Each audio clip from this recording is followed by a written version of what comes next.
Imagine this. You have an important meeting tomorrow, maybe a job interview, maybe an exam, maybe you're about to travel across the country. You set your alarm for 6 a.m. and go to sleep. Now imagine one thing. Alarms don't exist. No phones, no clocks, no smartwatches, no alarm apps, nothing. You're living hundreds of years ago. So, how would you wake up on time? Let's say you're a farmer in a small village. The sun rises at dawn and your work begins immediately. If you wake up late, you lose valuable hours of daylight. So what do? Simple. You train your body. Ancient people often followed the same routine every single day. They slept shortly after sunset and woke up around the same time every morning. After years of doing this, their bodies became incredibly accurate. In many cases, people would wake up just before sunrise without needing any device at all. Their internal clock did the job. But what if you needed to wake up earlier than usual? That's where things get interesting. In ancient Egypt, Greece, and Rome, people developed clever methods to wake themselves up. One method involved drinking large amounts of water before bed. Sounds harmless, right? Well, a few hours later, nature would force them to wake up. Not exactly comfortable, but effective.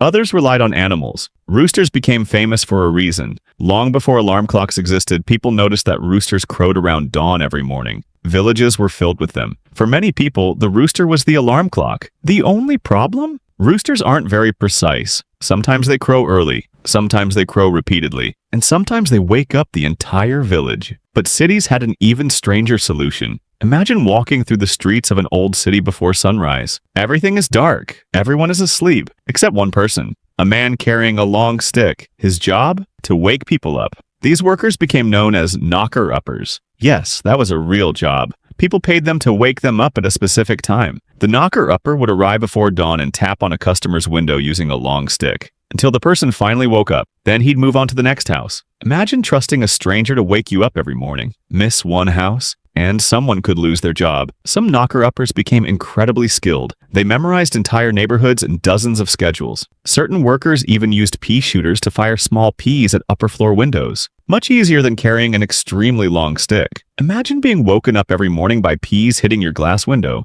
Strange, but it worked. Then there was another secret that most people today don't know. For much of history, many people didn't sleep the way we do now. Instead of one long sleep, they often had two sleeps. Historians call them the first sleep and the second sleep. People would go to bed shortly after dark, sleep for several hours, wake up in the middle of the night, stay awake for an hour or two, then go back to sleep until morning. During that quiet period, people prayed, talked, read, worked, or simply thought. To them, waking up at midnight wasn't strange. It was normal. And honestly, their nights were very different from ours. Today, cities glow with lights. Screens keep us awake. Our bedrooms are brighter than ancient streets ever were. But back then, darkness was everywhere. When the sun disappeared, most activities stopped. The night naturally told people when it was time to sleep, and the sunrise told them when it was time to wake up. So how did ancient people wake up without alarms? Sometimes they trusted their bodies. Sometimes they trusted roosters. Sometimes they drank too much water. And sometimes they literally hired another human being to knock on their window,